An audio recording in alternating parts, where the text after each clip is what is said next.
ഖുർആനിലെ 25-ാമത്തെ അധ്യായം സൂറത്ത് അൽ ഫുർഖാൻ സൈറത്ത് അൽ ഫുർഖാൻ ആണ്. ഇതിനെക്കുറിച്ചുള്ള ലഘുവായ വിവരങ്ങൾ താഴെ നൽകുന്നു. 1. പേരിന് പിന്നിൽ ഫുർഖാൻ എന്നാൽ സത്യവും അസത്യവും തമ്മിൽ വേർതിരിക്കുന്നത് എന്നാണ് അർത്ഥം. ഖുർആൻ തന്നെ മനുഷ്യർക്ക് ശരിയും തെറ്റും തിരിച്ചറിയാനുള്ള ഒരു ഉരകല്ലായതിനാലാണ് ഈ പേര് വന്നത്. 2. അടിസ്ഥാന വിവരങ്ങൾ.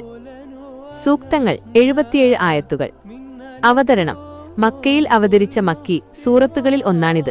പ്രധാന പ്രമേയം ഖുർആൻ അല്ലാഹുവിൽ നിന്നുള്ളതാണെന്ന് സത്യത്തെ ഉയർത്തിപ്പിടിക്കുകയും പ്രവാചകത്വത്തെ നിഷേധിക്കുന്നവർക്ക് മറുപടി നൽകുകയും ചെയ്യുക എന്നതാണ് ഇതിന്റെ പ്രധാന ഉള്ളടക്കം. 3. പ്രധാന ആശയങ്ങൾ.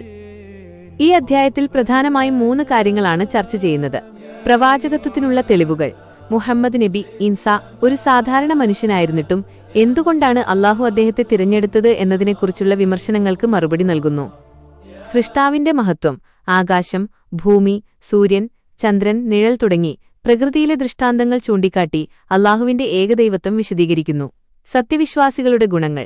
അധ്യായത്തിന്റെ അവസാന ഭാഗത്ത് സൂക്തം 63 മുതൽ റഹ്മാനായ അല്ലാഹുവിന്റെ ദാസന്മാരുടെ ഇബാദുർ റഹ്മാൻ സവിശേഷ ഗുണങ്ങൾ വിവരിക്കുന്നുണ്ട്. വിനയം, ക്ഷമ, രാത്രി നമസ്കാരം, മിതത്വം എന്നിവ ഇതിൽ ഉൾപ്പെടുന്നു. ചുരുക്കത്തിൽ മനുഷ്യർക്ക് നേർവഴി കാണിക്കുന്ന ഒരു മാർഗരേഖയായാണ് ഈ സൂറത്ത് ഖുർആനെ അവതരിപ്പിക്കുന്നത്.